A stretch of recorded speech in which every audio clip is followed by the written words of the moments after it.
ए, ये देख। क्या? ये क्या है? क्या है? अरे ये कोई संकेत है। क्या? देख, ये है ना, ये पृथ्वी है। कौन बाड़ा? सॉरी बोल। इसका मतलब है धरती पर दिन और रात समान होना। अरे ये रख, ये देख। जब धरती पर दिन और रात समान होंगे उस दिन सूर्य की पहली किरण मंदिर में गिरेगी। हाँ नहीं तो। अरे हाँ यार, तूने तो उसको सॉल्व कर दिया। अरे ये देख, ये कोणार्क का सूर्य मंदिर है, ये मोढेरा का सूर्य मंदिर है। ये दोनों है ना ईस्ट डायरेक्शन में बने हुए हैं, वो भी एकदम सटीक। अच्छा, और ये वर्मान का जो सूर्य मंदिर है ना, ये भी इसमें। एग्जैक्टली। यानी इन मंदिरों का सीधा कनेक्शन सूर्य देव से है। बिल्कुल। तो आज भी इन मंदिरों से समय का और अंतरिक्ष में होने वाली घटनाओं का पता लगाया जा सकता है। एकदम करेक्ट। इसी मिस्ट्री को सॉल्व करने के लिए हमें वर्मान जाना होगा।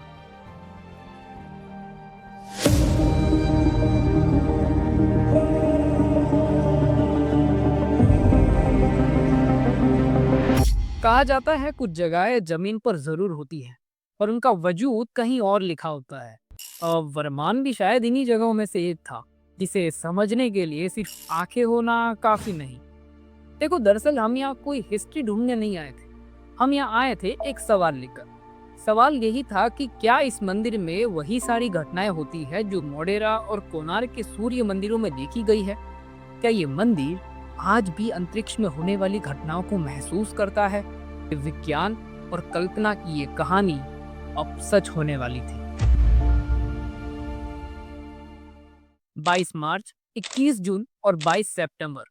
हो सकता है आपको ये लगे कि ये क्या है। दरअसल 22 मार्च वो दिन है जब धरती पर दिन और रात की अवधि समान होती है। 12 घंटे का दिन होता है और 12 घंटे की रात। फिर उसके बाद 21 जून, ये वो दिन है जब धरती पर दिन सबसे बड़ा होता है और रात सबसे छोटी। उसके बाद 22 सितंबर, एक बार फिर से बराबरी का दिन। दिन और रात की अवधि समान होती है। ये तारीखें कोई सामान्य तारीखें नहीं है, बल्कि ये वो तारीखें हैं जिस दिन सूर्य मंदिरों में कुछ विशेष घटनाएं देखी गई है। अब हम इन तारीखों के बीच में थे। 22 मार्च और 21 जून जा चुके थे और 22 सितंबर आने में अभी वक्त था। 3 महीनों का गैप। इसलिए हमारे पास एक ही ऑप्शन था, इस बीच की सच्चाई को पहचानना। हमें लगा क्या पता हर सुबह यहाँ सूर्य की पहली किरण कुछ बताती हो, क्योंकि भारत के कुछ सूर्य मंदिरों को ऐसे डिजाइन किया गया था जहाँ हर सुबह सूर्य की पहली किरण कुछ संकेत देती है। बस इन सभी घटनाओं को देखने के लिए हमें उस मंदिर में सुबह जल्दी पहुंचना था, तकरीबन 5 बजे, ताकि सूर्य उदय से पहले वहां पर हर एक हलचल पर नजर रखी जा सके। हाँ, हालांकि वहाँ लाइट नहीं थी, कुछ कुत्ते भी हमारे पीछे पड़ गए थे। 5:30 हो चुके हैं और देख सकते हैं। ठीक है भाई, दिखा दे घड़ी में। और धूप आने में अभी समय है थोड़ा सा, तो इस तरफ से धूप आएगी। मंदिर का दिखाओ, ठीक है।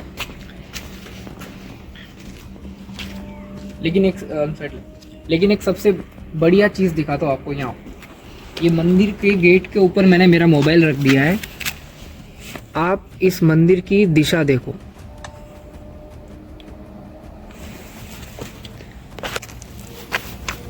प्रॉपर 90 डिग्री यानी ईस्ट के अंदर बना हुआ है। उस टाइम में इतनी परफेक्शन के साथ इस मंदिर को ईस्ट डायरेक्शन में बनाया था। जब आप इस तरह की सही जियोमेट्री देखते हो तो लगता है कि ये कोई सामान्य मंदिर नहीं था, कुछ और था, कुछ ऐसा जो सिर्फ देखा नहीं समझा जाता है। लेकिन हमारी नजरें तो बस उस एक इंतजार में थी कि कब सूर्य की पहली किरण इस मंदिर के गर्भगृह में प्रवेश करे। और कुछ समय बाद हमें वो दृश्य दिखा।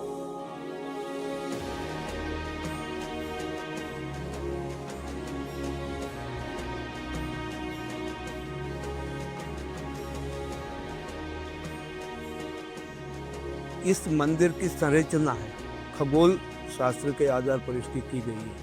इसके हर मंदिर के हर जो स्तंभ लगे हुए हैं उन स्तंभों से ये ज्ञात होता है कि पंचांग की जरूरत नहीं है।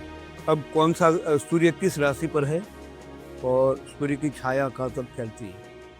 ये खगोल शास्त्र के अनुसार इस मंदिर की रचना की गई है। कि उड़ीसा में जो कोणार्क का सूर्य मंदिर बना हो, या गुजरात में आपने मोढेरा का मंदिर देखा हो, या अपन राजस्थान की बात करें तो बर्मान का सूर्य मंदिर हो गया। और ये बिल्कुल सत्य है कि और इनकी जो स्थापत्य कला है वो लगभग एक समान जैसी रही है हर जगह। और सूर्य की प्रथम किरण, क्योंकि वो पूर्वाभिमुखी का सूर्य की प्रथम किरण जो है उसके ऊपर लगे, इस बात का भी बिल्कुल विशेष रूप से ध्यान रखा गया है। जो कुछ समय पहले अंधेरा था वो ज्ञान की रोशनी में जगमगाने लगा था। हाँ, हालांकि हम उन विशेष तारीखों में नहीं थे, लेकिन जो कुछ हमें सुनने को मिला, जो कुछ हमने समझा, उससे एक बात तो स्पष्ट थी कि वाकई में भारत के कुछ सूर्य मंदिरों को ऐसे डिजाइन किया गया था जहां निर्धारित समय पर निर्धारित दिशा में सूर्य की पहली किरण मंदिर के गर्भगृह में प्रवेश करे। लेकिन सबसे अहम बात तो अब सामने आनी बाकी थी।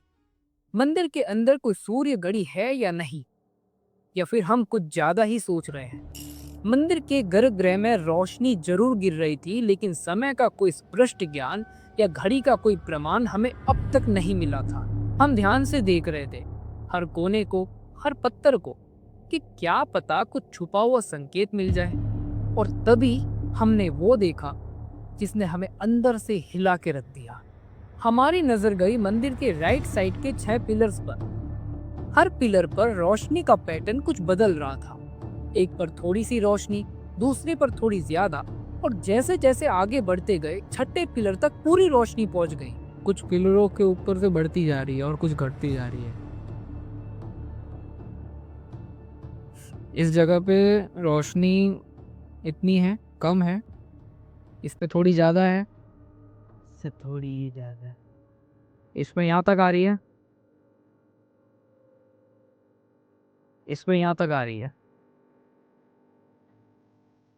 अभी तो हम उस रोशनी को समझ ही रहे थे कि गर्भगृह के पास वाले 2 पिलर्स पर अजीबोगरीब कुछ कट्स जैसे पैटर्न उभरने लगे। देखो इस जगह पे ऊपर है ना, अभी कट कट नजर आ रहा है, ठीक है, ये देखो स्पेसिफिक, देखो इस जगह के अंदर यहाँ पर भी आ रहा है,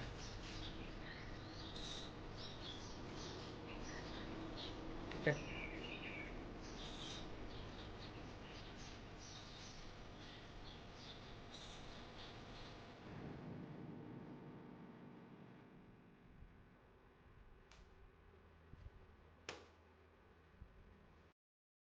ये पैटर्न तो कहीं देखे हुए लगते हैं, कहाँ देखे वो याद नहीं आ रहा है। अरे हाँ, अब बोलेगा कुछ? ये 4 पिलर ही तो है। तो इससे क्या लेना देना? अरे लेना देना क्यों नहीं है, ये देख, पहले पिलर पर थोड़ी सी रोशनी है, दूसरे पे थोड़ी ज्यादा है, और बाकी के ये 2 पिलरों पर इनसे ज्यादा है। ये देख, और हैरानी की बात तो ये है कि इन 2 पिलरों के ऊपर कट्स बने हुए हैं। ये घटना तो मैंने मंदिर में देखी है यार, मैंने आंखों से देखी है यार ये। पर ये सब है क्या? और ये पैटर्न बता क्या रहे हैं? अरे मुझे क्या पता है यार, मैंने तो खुद जिंदगी में पहली बार देखा है यार ऐसा कुछ। मंदिर के अंदर कुल 52 स्तंभ है, कुछ टूटे हुए, लेकिन उन्हीं की जगह का ज्ञान इस संख्या को पूरा करता है। ये 52 स्तंभ साल के 52 सप्ताहों का प्रतिनिधित्व करते हैं।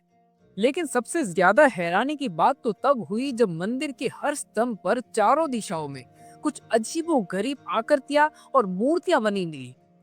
ये मूर्तियां और आकृतियां केवल सजावट के लिए थी या किसी और चीज के लिए? हर एक कौन का, हर एक जगह का अपना महत्व है। और इसके बाद में सजावट के लिए जो बनी है, तो जैसे कि नर्तकियों की मूर्तियां बनी हैं या अप्सराओं की मूर्तियां बनी हैं, तो उनका भी अपना महत्व है। दूसरा, सूत्रधार की अगर कोई इच्छा होती थी तो उसमें वो कई बार लोक जीवन के भी जो है प्रसंग डालता था। तो इस प्रकार की मूर्तियां दोनों प्रकार से हैं कि सजावट के लिए भी हैं और हर मूर्ति का महत्व है। मंदिर में बनी हुई कोई भी चीज अनावश्यक या निरर्थक नहीं है। कई फूल के पास पे राक्षस का चेहरा, कई 2 सिर वाला राक्षस, और कुछ पैटर्न्स तो इतने अनजाने मानो किसी अन्य लोक के संकेत हो। उनका भाव और उनका रूप मनुष्य की सामान्य सोच से परे था।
हाँ बोल।